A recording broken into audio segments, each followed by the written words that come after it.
Bonjour, je m'appelle Jannick Paquin, je suis coordonnatrice de service et agente d'accueil et d'enracinement au Mouvement de la relève d'Amos Région. Moi, je suis Sébastien Carignan, je suis le directeur du service au garage Tardy à Amos. Bonjour, je me présente, je m'appelle Emmanuelle, je suis conseillère RH ressources humaines chez Matériaux Blanchet depuis bientôt 3 ans. Dans ces 4 capsules vidéo, nous allons vous expliquer le processus de recrutement pour faire venir une personne en région, que ce soit avant le processus, pendant et après.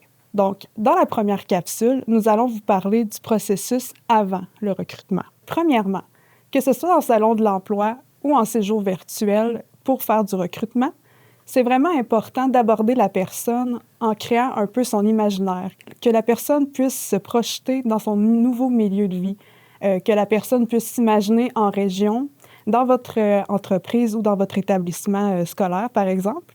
Donc, que la personne puisse imaginer ses intérêts, ses activités qu'elle va pouvoir faire en région. Si on a un protocole particulier pour accueillir les nouveaux employés internationaux, effectivement, on a ça. Nous, ce qu'on fait, c'est qu'on parle beaucoup avec eux avant, par Internet, Messenger, ces choses-là, apprendre à les connaître le plus possible. Le but, c'est quand ils arrivent, qu'on ait déjà une base sur c'est quoi leur vie antérieure, s'ils ont des familles. C'est important pour nous, pour un peu que ce soit nos amis avant qu'ils soient arrivés, qu'on soit capable d'avoir des conversations avec eux autres que pour le travail. Il ne faut pas oublier que la personne va avoir une vie aussi quand elle va arriver en région. Elle va concilier travail et aussi activité. Par la suite, parlez des avantages à venir travailler dans votre entreprise ou à venir étudier dans votre établissement. Par exemple, si vous avez accès à une assurance santé, s'il y a des horaires flexibles, conciliation travail-famille, l'accueil chaleureux des employés, ou sinon aussi si vous avez des activités avec un comité social. La personne pourra imaginer là, sa vie dans la nouvelle entreprise. En vous intéressant à elle, c'est aussi une bonne façon de voir avec la personne c'est quoi son projet à long terme. Est-ce qu'elle veut vraiment venir s'établir à long terme ou son but, c'est de venir plus à court terme? Donc, pour vous, c'est intéressant de savoir si la personne sera là pour longtemps. C'est important de continuer de discuter avec les candidats, de leur dire que vous ne changerez pas d'idée. Nous, ça s'était tiré beaucoup, qu'il y avait peur qu'on change d'idée, il y avait peur à cause des délais qui étaient augmentés, qu'on se tanne puis qu'on dise on passe à d'autres choses. Fait que continuez de discuter avec vos candidats.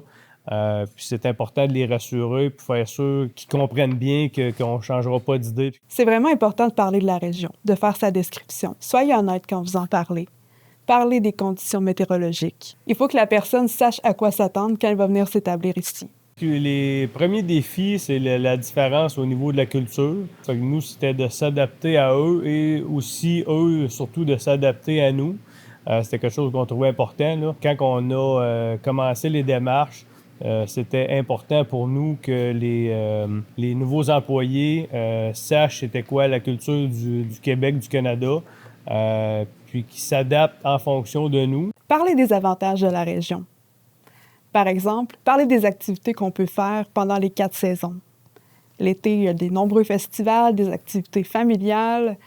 L'automne, on a la chasse. Et l'hiver, on a des randonnées en raquettes. On peut faire aussi de la pêche sur glace. Et parlez aussi de l'accueil chaleureux des gens. Ensuite, parlez-leur des organismes communautaires qui existent sur le territoire. Par exemple, le Mouvement de la relève d'Amos Région peut aider dans leur installation à long terme. Ça va rassurer les gens d'avoir des personnes piliers sur le territoire pour les aider. Vérifiez si la personne parle français. Si ce n'est pas le cas et que la personne n'en a pas besoin pour le poste qu'elle va occuper, pensez à la référer à des cours de francisation. Ces cours peuvent être offerts par le ministère de l'Immigration.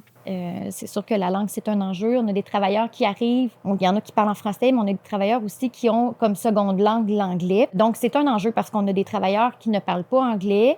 Moi, la première, je me débrouille, mais je suis pas nécessairement très habile. Puis, il faut se dire que eux, c'est leur seconde langue, mais moi aussi, c'est ma seconde langue. Aussi, il y avait une particularité au niveau de la langue. Les premières personnes qu'on a engagées, c'était des gens des Philippines. Ça nous tenait à cœur qu'ils puissent apprendre et qu'ils doivent apprendre le français aussi. C'était quelque chose qui était important, qui s'adapte à la langue française. Donc, on les a poussés beaucoup à suivre des cours de francisation puis à apprendre le plus rapidement possible le français. Ce que j'ai pu, moi, constater, ce qui est important important, c'est vraiment d'utiliser la technologie qu'on a aujourd'hui pour être capable de traduire de la documentation, d'utiliser justement la documentation pour communiquer. Pour terminer, lorsque vous êtes en salon de l'emploi, si possible, apportez une carte de votre entreprise ou de votre établissement. Vous pouvez aussi apporter un objet promotionnel original pour que la personne puisse vous reconnaître. C'est bien important aussi de laisser vos coordonnées pour que la personne puisse vous recontacter. Apportez des dépliants de la région pour que la personne puisse avoir des informations sur celle-ci.